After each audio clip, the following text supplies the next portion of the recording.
Ustadz, manakah doa berbuka puasa yang afdal dan sesuai sunnah Rasulullah SAW? Allahumma laka sumtu ila akhirih atau dhahaba dhama'u ila akhirih. Bismillahirrahmanirrahim. Alhamdulillah wassalatu wassalamu ala nabiyina Muhammad. Amma ba'd. Disebutkan dalam hadis Abdullah bin Amr bin Al-As radhiyallahu anhuma bahwasanya Nabi sallallahu alaihi wasallam mengatakan lis-shaimi 'inda fitrihi da'watun mustajabah.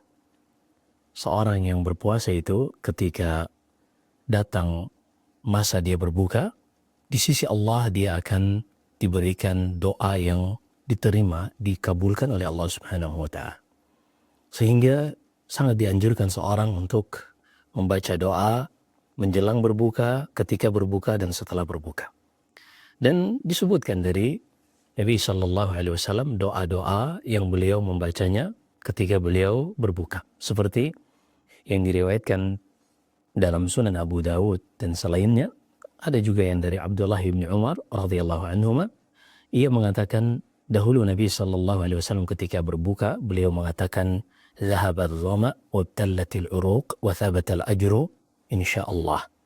Maka kalau seorang membaca doa ini setelah ia membaca bismillah, lalu ia memakan korma atau meminum air misalnya, setelah ia merasakan dahaganya telah hilang, lalu ia membaca doa tadi zahabat dhama, telah hilang dahaga, dan seterusnya.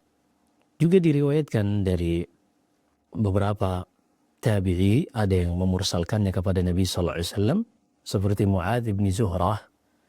Ia meriwayatkan langsung dari Nabi sallallahu alaihi wasallam secara mursal bahwasanya Rasulullah sallallahu alaihi wasallam ketika berbuka beliau mengatakan Allahumma laka sumtu wa ala rizqika aftartu. Disebutkan Al-Munziri sebagaimana yang dinukil Al-Azim Abadi dalam kitabnya Aunul Ma'bud Syarah Sunan Abi Dawud, bahwasanya hadis ini mursal.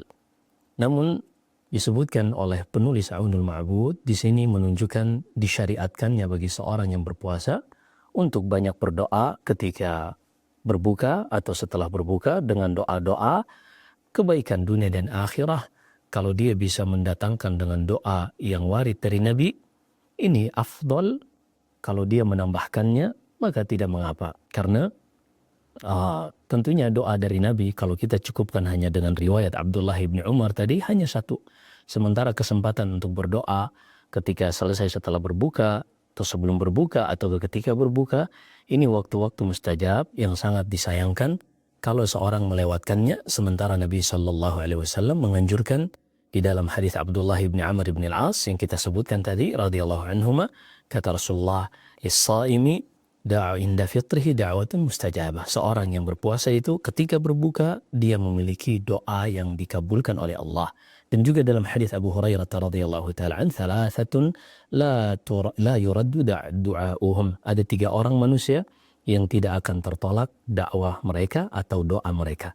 Di antaranya adalah as-shaim, seorang yang berpuasa hingga dia berbuka. Demikian, hal ini tidak perlu dijadikan bahan perdebatan, bahan pertikaian, karena di sini doa-doanya adalah doa yang baik, yang Nabi Sallallahu Alaihi Wasallam menganjurkan secara umum dan tidak membatasi dengan satu zikir atau 2 zikir, satu doa tertentu atau beberapa doa tertentu. Maka seorang memanfaatkan waktu-waktu berbukanya dengan memperbanyak berdoa kepada Allah untuk memohon kebaikan dunia dan di akhirat, karena Allah menjanjikan doa pada saat itu diterima. Demikian, wallahu a'lam.